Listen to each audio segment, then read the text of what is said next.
शिव भक्तों, आज मैं आपको बताने जा रही हूँ शिव पुराण के रुद्र संहिता के अध्याय 44 के द्वारा किस प्रकार माँ पार्वती के द्वारा अंधकासुर मृत्यु के बारे में। कृपया आप ध्यान पूर्वक सुने।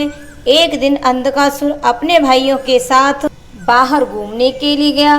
भाइयों ने उसे कहा, अरे अंधे, तुम्हें तो अब राज्य से क्या लेना। हिरण्याक्ष तो मूर्ख था, जो उसने घोर तप द्वारा शंकर जी को प्रसन्न करके तुम जैसे कुरु, बेहडोल, कलप्रिय और नेत्रहीन को प्राप्त किया। ऐसे तुम राज्य के भागी तो नहीं हो सकते, क्योंकि भला तुम ही विचार करो कि कहीं दूसरे से उत्पन्न हुआ पुत्र भी राज्य पाता है। सच पूछो तो निश्चय ही इस राज्य के भागी हम ही लोग हैं। उन लोगों की यह बात सुनकर अंधक दीन हो गया। फिर उसने स्वयं ही बुद्धिपूर्वक विचार करके तरह तरह की बातों से उन्हें शांत किया और रात के समय वह निर्जन वन में चला गया। वहाँ उसने हजारों वर्षों तक घोर तप करके अपने शरीर को सुखा डाला और अंत में उस शरीर को अग्नि में होम देना चाहा। तब ब्रह्मा जी ने उसे वैसा करने से रोका। कहा, दानव, अब तू वर मांग ले।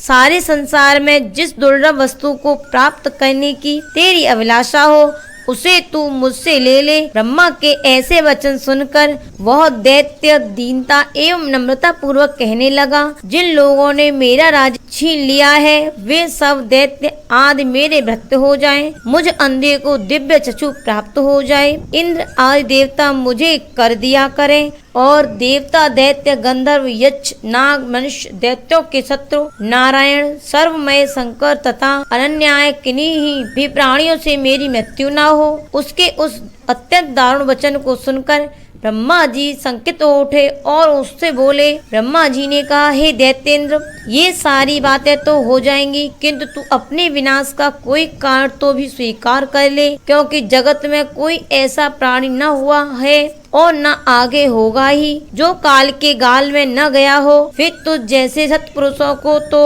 अत्यंत लंबे जीवन का विचार त्याग ही देना चाहिए। ब्रह्मा के इस अनुनय भरे वचन को सुनकर वह दैत्य पुनः बोला। अंधक ने कहा, हे प्रभु, तीनों कालों में जो उत्तम, मध्यम और नीच नारियां होती हैं, उन्हीं नारियों में कोई रत्न भूता नारी मेरी भी जननी अर्थात माँ होगी। वह मनुष्य के लिए दुर्लभ तथा शरीर, मन, वचन से भी अगमय होगी। उसमें राक्षस भाव के कारण जब मेरी काम भावना उत्पन्न हो जाए तभी मेरा नाश हो जाए। उसकी बात सुनकर स्वयं भगवान ब्रह्मा को साक्षात आश्चर्य हुआ। वे शंकर जी के चरण कमलों का स्मरण करने लगे। तब शंभु की आज्ञा पाकर वे उस अंधक से बोले, दैत्यवर, तू जो कुछ चाहता है तेरे वे सभी काम वचन पूर्ण होंगे। दैत्येंद्र, अब तू उठ, अपना अभिष्ट प्राप्त कर और सदा वीरों के साथ युद्ध करता रह। हिरण्याक्ष पुत्र अंधक के शरीर में नसें और हड्डियां ही शेष रह गई थी। वह ब्रह्मा के ऐसे वचन को सुनकर शीघ्र ही भक्ति पूर्वक उन लोकेश्वर के चरणों में लौट गया और इस प्रकार बोला, हे देव, जब मेरे शरीर में नसें और हड्डियां मात्र शेष रह गई हैं, तब भला इस देश से शत्रु सेना में प्रवेश करके मैं कैसे युद्ध कर सकूंगा। अब आप अपने पवित्र हाथ से मेरा स्पर्श करके इस शरीर को मांसल बना दीजिए। अंधक की प्रार्थना सुनकर ब्रह्मा जी ने अपने हाथ से उसके शरीर का स्पर्श किया और फिर वे मुनि गणों तथा सिद्ध समूहों से भलीभांति पूजित हो देवताओं के साथ अपने धाम को चले गए। ब्रह्मा के स्पर्श करते ही उस दैत्यराज का शरीर भरा पूरा हो गया, जिससे उसमें बल का संचार हो आया तथा नेत्रों के प्राप्त हो जाने से वह सुंदर दिखने लगा। तब उसने प्रसन्नता पूर्वक अपने नगर में प्रवेश किया। उस समय प्रहलाद आदि श्रेष्ठ दानवों ने उसे वरदान प्राप्त करके आया हुआ जाना।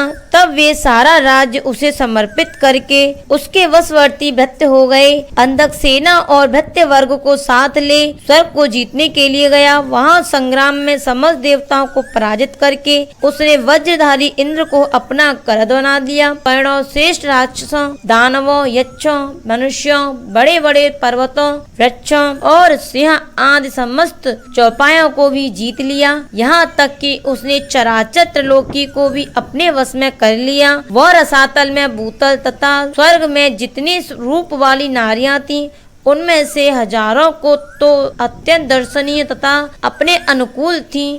साथ लेकर विभिन्न पर्वतों पर नदियों के रमणीय तटों पर विहार करने लगा। अंधक सदा दुष्टों का ही संग करता था।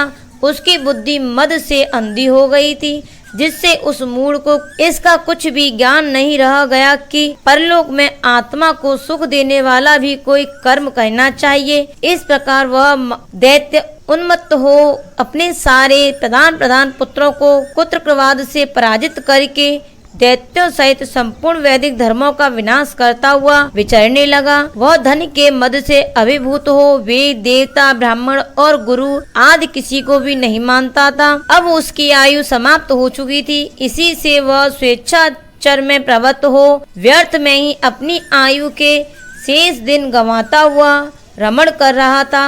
उस दानव श्रेष्ठ के 3 मंत्री थे, जिनका नाम दुर्योधन, वेदस और हस्ती। एक समय उन तीनों ने उस पर्वत के किसी रमणीय स्थान पर एक रूपवती नारी को देखा। उसे देखकर वे शीघ्रगामी श्रेष्ठ दैत्य हर्षमग्न हो तुरंत ही महादैत्यपति वीर अंधक के पास पहुँचे और बड़े प्रेम से उस देखी हुई घटना को वर्णन करने लगे।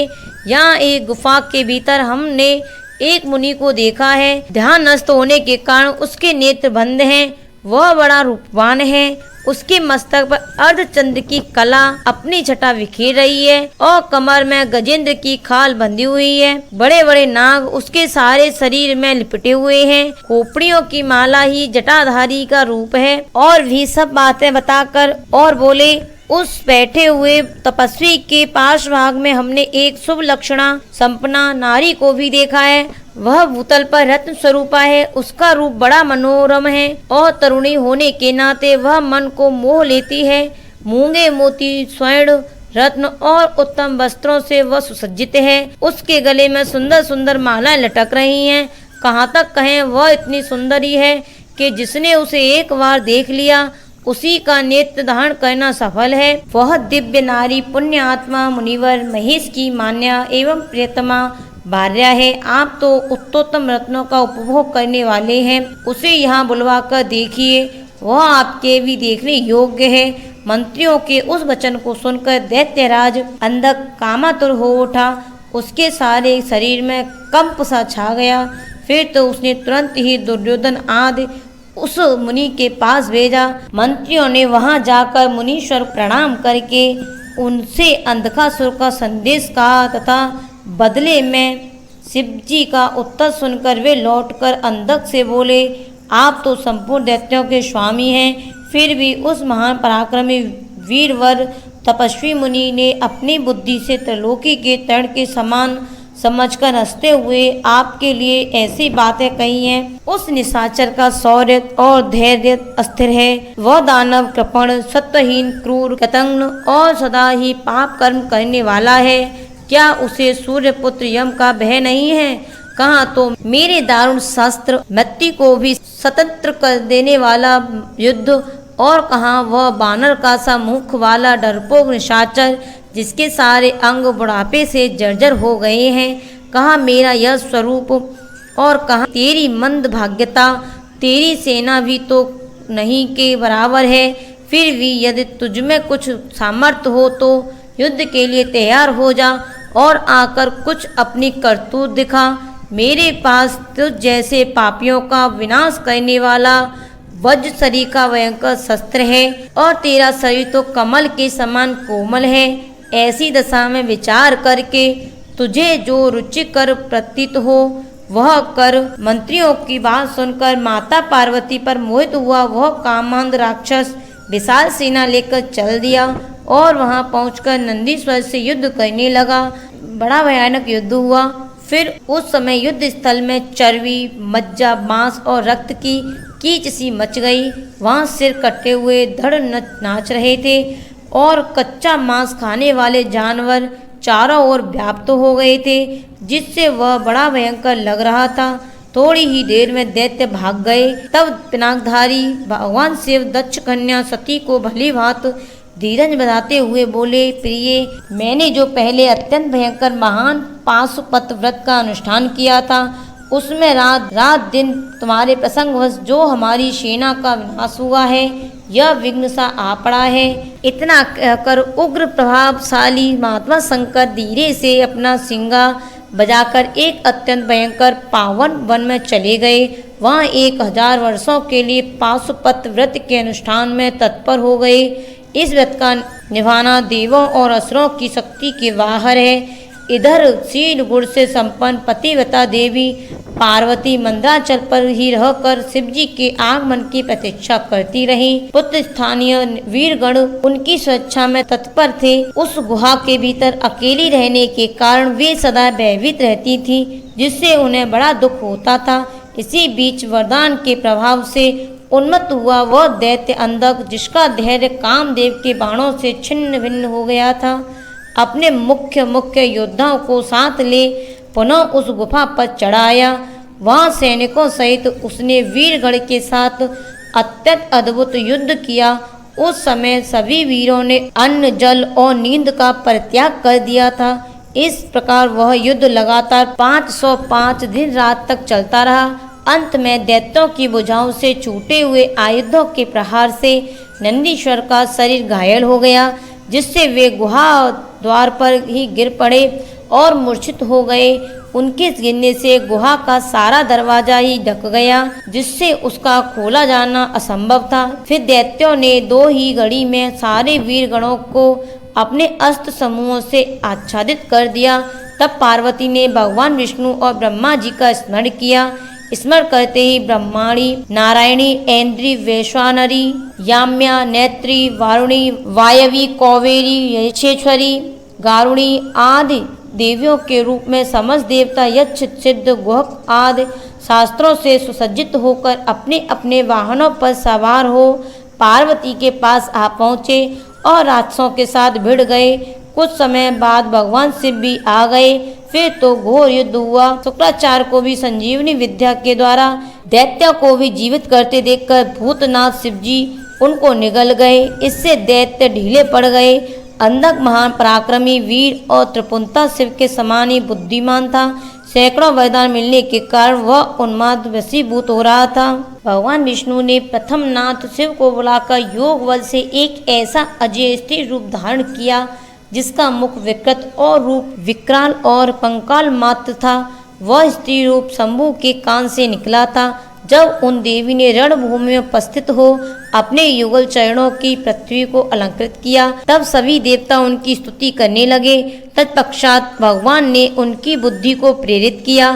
फिर तो वे क्षुधार्त होकर रण के मुहाने पर उन सैनिकों के तथा दैत्यराज के शरीर से निकले हुए अत्यंत गरम रुधिर का पान करने लगी, जिससे राक्षसों का उत्पन्न होना बंद हो गया। एकमात्र अंधक ही बचा था। उसके शरीर का रक्त सूख गया था, तथापि वह अपने कुलोचित सनातन छात्र धर्म का स्मरण करके अविनाशी भगवान शंकर के साथ भयंकर थप्पड़ों से वज्र सदृश जानुओं और चरणों से वज्राकार नखों से मुख, भुजा और सिरों से संग्राम करता रहा। तब प्रथम नाथ शिव ने रणभूमि में उसका हृदय विदीर्ण करके उसे शांत कर दिया। फिर त्रिशूल भोंककर उसे स्थार गुण के समान ऊपर को उठा लिया।